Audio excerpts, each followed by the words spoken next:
Cuando pensamos en el Vesubio, a todos se nos viene a la cabeza Pompeya, ¿verdad? Es la historia que conocemos, la de la ciudad congelada bajo la ceniza. Pero muy cerca, a la sombra del mismo volcán, ocurrió otra historia. Una historia en muchos sentidos mucho más dramática e increíble. Hoy hablamos de Herculano. Vale, vamos al grano. La diferencia fundamental es esta. Mientras Pompeya fue sepultada, digamos lentamente, por una lluvia de ceniza y piedra, Herculano fue aniquilada, al instante, por una ola de fuego puro. No fue un entierro, fue una carbonización fulminante. Para entender bien la tragedia, primero hay que entender qué era este sitio. Herculano no era una gran ciudad comercial, era más bien la joya de la costa. Un refugio de verano exclusivo para lo más selecto de Roma. Y esta tabla lo deja clarísimo. Fijaos en las cifras. Era mucho más pequeña, con una población casi 4 veces menor que la de Pompeya. Herculano era lujo, tranquilidad y residencias junto al mar. Pompeya era el bullicio, el comercio, el ajetreo del interior. Nada que ver, vamos. Entonces, ¿por qué esos destinos tan diferentes? Pues todo se reduce a una cosa: la geografía. La proximidad de Herculano al cráter del Vesubio sentenció su destino. La convirtió en el primer objetivo de la furia del volcán. El arma del crimen, por así decirlo, fue este fenómeno, el flujo piroclástico. Olvidaos de la ceniza que cae del cielo. Esto es una avalancha incandescente. Una nube de gas, ceniza y rocas a una temperatura infernal. Es sin duda una de las fuerzas más destructivas de la naturaleza. Y esa nube mortal se movía a una velocidad de locos, a más de 100 kilómetros por hora. No había escapatoria posible. Era literalmente un muro de destrucción avanzando más rápido que cualquier cosa que pudieran imaginar. Y luego está la temperatura. 500 grados Celsius. Es un calor tan extremo que no solo quema, es que vaporiza los tejidos blandos al instante y carboniza cualquier materia orgánica en una fracción de segundo. Así que el proceso fue algo así como una obra macabra en 3 actos. Primero, la explosión, la nube de fuego que lo envuelve todo. Segundo, la carbonización instantánea que, paradójicamente, lo conservó todo. Y tercero, el entierro. La ciudad quedó sellada bajo 20 metros de material volcánico que se endureció como el hormigón, protegiéndola y todo durante siglos.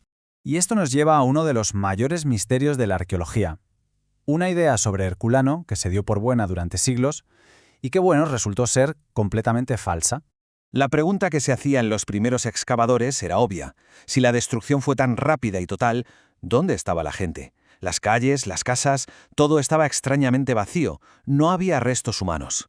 La conclusión parecía la más lógica, ¿no? Se asumió que, de alguna manera, casi todos habían logrado huir antes de que llegara el cataclismo. Durante siglos se pensó que Herculano era una ciudad fantasma en el momento de su destrucción. Pero todo eso cambió en los años 80. Durante unas excavaciones cerca de la antigua costa, los arqueólogos hicieron un hallazgo espeluznante, uno que reescribió por completo los últimos momentos de la ciudad. Encontraron más de 300 esqueletos. De repente, ahí estaban. Los habitantes de Herculano no habían escapado. Y aquí es donde la historia se vuelve realmente trágica. No estaban en sus casas. Estaban todos juntos, acurrucados en los cobertizos para barcas de la playa, los llamados fornici. Estaban esperando un rescate por mar, un rescate que nunca llegó. Murieron todos a la vez, al instante, por el brutal shock térmico. Pero esa misma fuerza destructora, ese entierro tan particular, convirtió a Herculano en una cápsula del tiempo absolutamente única. Preservó un tipo de tesoros que en Pompeya simplemente no sobrevivieron. Gracias a esa carbonización instantánea y a la falta de oxígeno, se conservaron materiales que normalmente se desintegran. Hablamos de muebles de madera, vigas de edificios, cuerdas, tejidos e incluso comida. Es una ventana sin precedentes a la vida cotidiana de la antigua Roma. Y pocos objetos lo demuestran de una forma tan emotiva como este, una cuna de madera de hace 2000 años encontrada casi perfecta. Hay que imaginarse un objeto tan frágil, tan personal, congelado así en el tiempo. Es increíble. O este otro ejemplo, que es alucinante. Una hogaza de pan. Carbonizada, sí, pero entera. Todavía se puede apreciar la textura de la corteza. Es como si el panadero acabara de sacarla del horno hace un segundo. Pero de todos estos tesoros, quizá el más valioso de todos sea el que todavía guarda sus secretos, porque en Herculano se encuentra la única biblioteca completa que ha sobrevivido del mundo antiguo.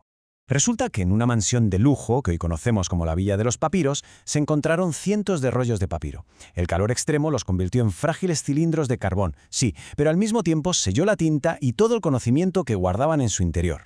Durante siglos, intentar abrirlos era lo mismo que destruirlos. Era un tesoro inaccesible. Pero hoy, la tecnología del siglo XXI nos está dando la llave. Con escáneres avanzados e inteligencia artificial, los científicos están desenrollando digitalmente estos papiros sin ni siquiera tocarlos, revelando su contenido por primera vez. Y esto nos deja con una pregunta final que es fascinante. ¿Qué obras maestras perdidas de la filosofía, qué poemas épicos, qué relatos históricos de los que solo conocemos el título se leerán por primera vez en 2000 años? Los secretos de Herculano apenas están empezando a salir a la luz.